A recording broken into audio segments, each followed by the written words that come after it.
Airport पर time से पहुंचने के बाद फटाफट से मेरा चेक इन भी कंप्लीट हो गया था। सिक्योरिटी चेक इन में भी ज़्यादा टाइम नहीं लगा। उसके बाद क्या है, आराम से वेटिंग एरिया में बैठ के अपने गेट के अनाउंस होने का वेट करो।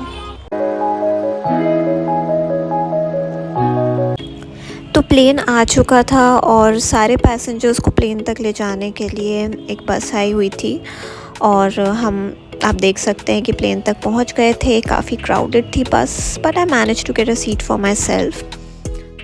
तो जुलाई का महीना था एंड इट्स वेरी ऑब्वियस कि उस टाइम बारिश तो होनी ही है, पर मुझे ये लग रहा था कि गलती से भी मेरे फ़ोन में थोड़ा सा पानी ना आ जाए रिकॉर्ड करते टाइम, बट ऐसा कुछ भी नहीं हुआ।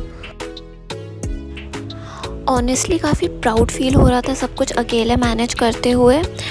हाँ, मैं जानती हूँ कि अब बहुत कॉमन हो चुका है लड़कियों का अकेले ट्रैवल करना, बट फिर पीछे पास के लोग मुझसे ये पूछ रहे थे कि अच्छा तो तुम अकेले आई हो। पता नहीं, एक खुशी से मिल रही थी अंदर से कि हाँ मैं अकेले आई हूँ और मुझे किसी की ज़रूरत नहीं है कहीं पर जाने के लिए। I can do it all bye my self. और को पैसेंजर्स भी मुझे काफ़ी अच्छे मिल गए थे। एक ओल्ड कपल था तो दे वो वेरी चिल। सीट भी ज़्यादा ढूंढने की ज़रूरत नहीं पड़ी बिकॉज एंटर करते ही साथ ही मेरी सीट मुझे मिल गई। सबसे पीछे की सीट थी मेरी और विंडो सीट मुझे नहीं मिली थी, but the uncle was really kind. उन्होंने कहा कि हाँ आराम से रिकॉर्ड कर लो, मैं पीछे हो जाता हूँ। तो लैंड करने के बाद सबसे ज़्यादा बोरिंग काम होता है यहाँ बैगिंग एरिया में खड़े होकर अपने बैग का वेट करना, बट क्या करें, it's one of the most important काम।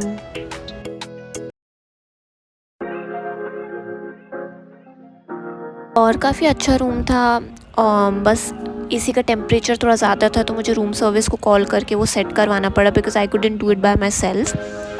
एंड बाथरूम भी काफ़ी क्लीन था।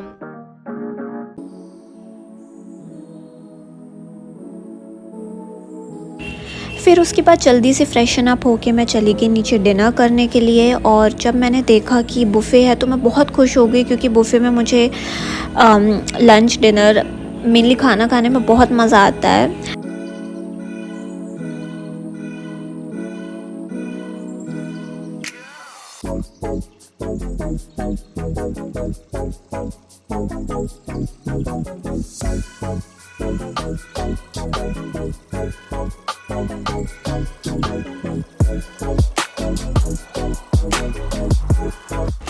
अब सुबह फटाफट से रेडी होकर मैं आ गई थी ब्रेकफास्ट करने के लिए। और बेस्ट पार्ट ये था कि ब्रेकफास्ट में भी बुफ़े था एंड वो मेरे स्टे के साथ इंक्लूडेड था। डिनर के लिए मुझे पे करना पड़ा था।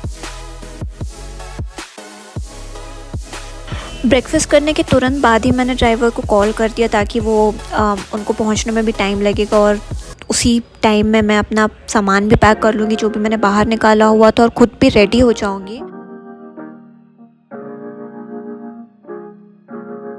थोड़ा एक्साइटेड भी थी, नर्वस भी थी, मिक्स्ड फीलिंग्स थी, बट इस बात के लिए बहुत खुश फील कर रही थी कि सब कुछ मैंने टाइम पर मैनेज कर लिया।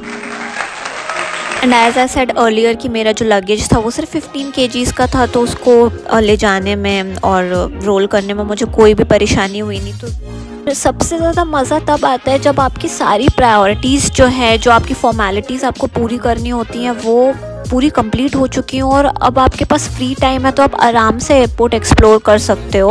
और मैं ऐसी बंदी हूँ जो ना एक्सप्लोर करती है, बट फिर कुछ टाइम के बाद मैंने डिसीजन लिया कि नहीं, मुझे अब अपने गेट के पास चले जाना चाहिए। और तो फिर भी मेरे पास काफ़ी सारा टाइम था, बट मैं हमेशा सेफ़र साइड रहना प्रेफर करती हूँ क्योंकि गेट तक पहुँचने में भी सरप्राइजिंगली मुझे काफ़ी टाइम लग गया था।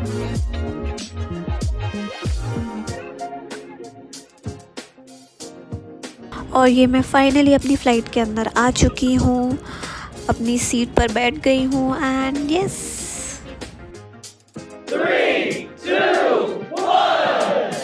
और फाइनली मैं ये 8 घंटे की जर्नी को कंप्लीट करके पहुंच चुकी हूँ लंदन। और अब बारी है इमिग्रेशन की, जिसके लिए मुझे 3 घंटे लग गए थे क्योंकि उस दिन जिस दिन मैं पहुंची थी लंदन उस दिन 5 फ़्लाइट्स अलग अलग कंट्रीज से लंदन आई हुई थी सेम टाइम पर। तो बहुत ही ज़्यादा भीड़ थी और इसके बाद मुझे ज़्यादा फिल्म करने का मौका नहीं मिला। तो good bye, take care and जय श्री राम।